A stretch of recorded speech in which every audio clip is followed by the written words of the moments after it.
पुण्यातील सिंहगड रोड परिसरात Gillian बॅरे syndrome जीबीएसचे 22 संशयित प्रकरणे समोर आल्याने आरोग्य यंत्रणेत खळबळ माजली आहे।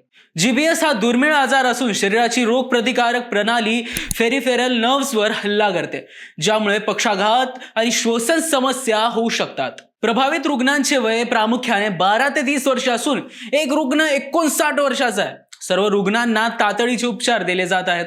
ICMR NIV मध्ये नमुन्यांची तपासणी सुरू आहे। आरोग्य विभागाने या घटनेच्या कारणांचा शोध घेण्यासाठी सखोल चौकशी सुरू केली। पर्यावरणीय कारणे, अलीकडील संसर्ग किंवा इतर ट्रिगर्सचा अभ्यास करण्यासाठी तंत्रज्ञांची समिती स्थापन करण्यात आली आहे। स्थानिक प्रशासनाने जनजागृतीसाठी माहिती पत्रके आणि बैठका आयोजित केल्या असून डॉक्टर आणि रुग्णालयांना संसाधने पुरवली जात आहेत। डॉक्टरांनी सांगितले की जीबीएस हा संक्रमक आजार नसला तरी लक्षणे आढळल्यास त्वरित वैद्यकीय मदतीचा सल्ला दिला जात आहे। स्थानिक सरकारने वेळेत उपचार मिळवून सर्व रुग्णांना बरे करण्यावर भर दिलाय। या घटनेमुळे शेजारील जिल्ह्यांनीही आपले आरोग्य उपाय वाढवले आहेत। प्रशासन आश्वस्त आहे की योग्य उपचारामुळे रुग्ण पूर्णपणे बरे होतील आणि या प्रकरणावर सतत लक्ष ठेवले जात आहे। तुम्ही तोपर्यंत आपल्या आरोग्याची काळजी घ्या आणि व्हिडिओ आवडला असल्यास सत्य पे सत्य YouTube चॅनलला सबस्क्राइब करायला विसरू नका। धन्यवाद। थायरॉइडमुळे कंटाळवाण्या झालेल्या आयुष्याचा जर कंटाळा आला असेल तर तुमची एनर्जी परत येऊ शकते। आजच भेट द्या डॉक्टर चाटेस होमिओपॅथी क्लिनिकला।